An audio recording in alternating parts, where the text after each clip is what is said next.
Hello everyone. We at Home Scientific welcome you all again in our e-learning platform.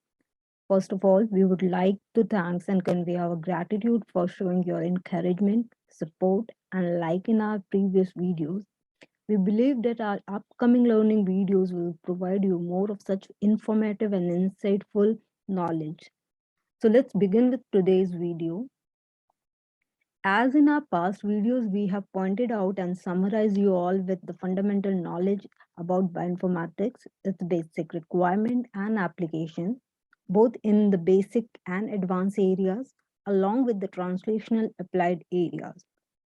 Those who have missed watching that videos are requested to watch that first.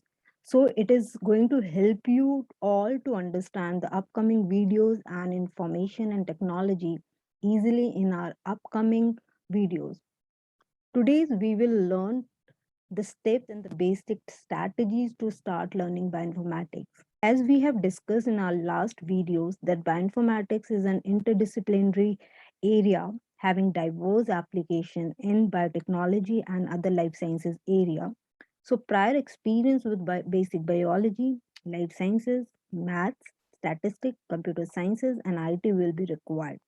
So if you want to learn fundamental of bioinformatics, either at different stages, say you are a student, researcher, or academia, you are coming from academia, or you are a faculty, or either you are joining or you are doing some industrial professional job, but you want to learn and start these bioinformatics courses, or maybe you personally want to learn these fundamental of bioinformatics for your different applications. Suppose you don't have any prior experience at this moment, but you want to learn how and from where you may start. From our end, we provide one on one live training. You may either contact us or you might take the advantage of our e learning platform for such learning experiences. For the beginner participant, we would suggest that you should start from the basic learning, either start learning the basic and the fundamental of bioinformatics. If you are having customized need, like suppose you require genomics data or genomics training or in silico drug designing, then you come for that specific learning courses. Or if you want to learn the advanced bioinformatics in say omics or big data biology, then you have different scenario for those things and different module for all those things. If you are doing job related to bioinformatics, then there are specific requirement from your end which you can, like services you require or training or corporate training, if you require, you can reach for those things. But these things takes in a like step by step you can go there. But specifically for those participants who want to learn from fundamentals, they should start from the beginning, I guess. So because in bioinformatics, as we have discussed in the past also, many different projects you people has to do. Sometime if you are a student, you have to perform mini project, minor project, major project. If you are a faculty, you might have to submit a grant, or you have to write a research article related to that where you require bioinformatics data. Or if suppose you are a scientist, independent project you are handling, then also some kind of services, bioinformatics, data analysis you might require.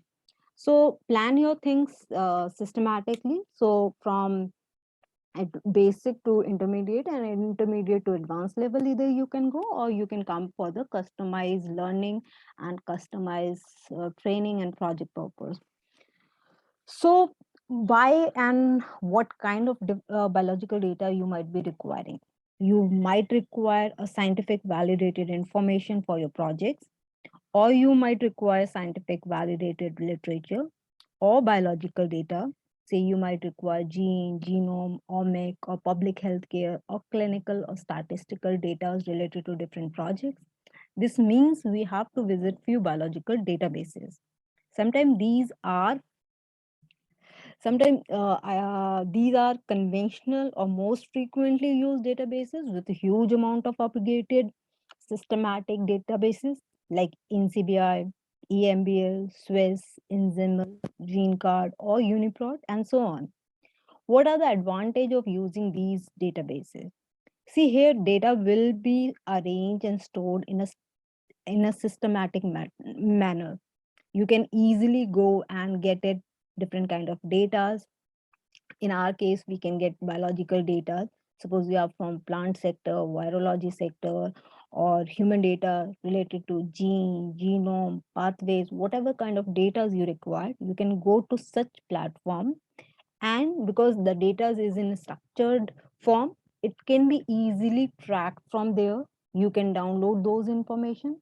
Many a time these databases are connected with certain tools so that we can visualize and analyze our data also at the same platform.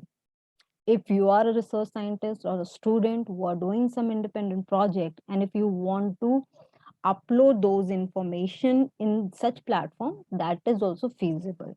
So these databases um, briefly provide you a platform where you can store data in a structured form. You can update your information timely. You can analyze, visualize, and download and upload also your information. So it is going to help a biological community a lot at different levels. Okay, so let's understand what a biological database is. Here, our data will be biological data. As biology has increasingly turned into a data-rich science, the need for storing and communicating large data sets has grown tremendously, as we all are seeing. Biological databases are the library of biological sciences collected from the scientific experiments, published literature, high throughput experiment technology, and computational analysis. So biological data, if you want to divide, you can divide them in few classes. You can say one is primary biological databases and the secondary biological databases. Primary biological databases are usually collected from the lab and the wet lab where the data is produced, and secondary bases utilize this primary information and provide you such information. Then you can divide these things into conventional biological databases and specialized databases.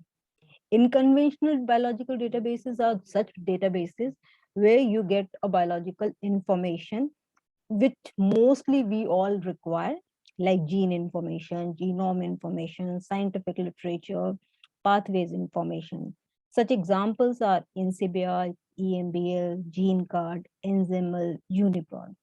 While if you are doing certain other projects, suppose you are from virology background, you might need specific databases related to viruses. In viruses also, suppose you are working on HIV, then you have specific databases for HIV biological informations also. So virusite, viral zone, these kind of things you can utilize. Now, if you want to learn bioinformatics from at the beginner level, how you can start? The best part will be first to understand your needs, as as we have discussed previous in the previous slides. What from where you have to start, why you are starting those things, and where you want to achieve and where you want to go. So depending on that, still we can divide these bioinformatic courses and modules into three fundamental types. One is based on sequence, the other is based on structure, and the final one is based on functional data. So as you are from maybe I am guessing that you people are from biological background, or if you are not, then also as we are discussing bioinformatics, so you understand that the data is biological data. So by most often we are using data related to gene, genome, the macromolecules, their interaction and all. To understand any biological problems, most of the time we require information related to the codes, the genome code, the gene, the promoter, enhancer, these kind of things. And depending on which system you are using, you have to go to specific databases related to sequence. As I said, genome, non-coding, genome part, UTRs, and so on. Then if suppose you have to handle the variant data, you have to analyze the variation, phylogeny, taxonomy, mutation. So these are at the level of sequence. Our analysis will be based on sequence. So these kind of informations, you can get it from NCBI, GeneCart, EMBL, DDBG, and these are the frequent databases what we utilizes. Well, suppose, as we know as a biologist, that not only sequences are important, our structure of the biomolecules are very important for the molecular interaction and the physiology of a cell system and overall organisms. So structure data from where you will get. Like sometimes you require the molecular structure, 2D and 3D structures of your protein, RNA, or chemical compound. Then you have different databases for that. So you can go to PDB databases. If you are handling RNA or nucleic acid, you can go to RNA Vienna. For protein, you can go to Swiss. If you want to get the RNA related information, you can go to RNA Matthew database also. As for function, so structure will be important. From these platforms and from these databases, you can get nucleic acid structures. Suppose your work is not related to sequence and structure. You might be working at the molecular network or the pathway level. Then you have functional databases from where you can get information about the pathways, biological biological activities or the biological signaling pathways, enzymatic activity, biological pathway, molecular interactions, and molecular network. So for that kind of data, if you require, you can either go to KEGG, String, Reactome. Okay. So these kind of databases will provide you diverse kind of biological data and information which we require for our different kind of projects. Obviously, in one day, you cannot learn all these databases, but step by step, either your requirement is at sequence level, structure level, or functional level, you can wisely go to such platforms and start learning these databases. So in upcoming videos, we will be providing you the information related to these databases along with the practical information. So we will be teaching you all these things in the upcoming videos. So we request you all to like share these videos, like your videos, and give your feedback, and keep eye on these e-learning platforms so you will be getting benefit out of this. Thank you.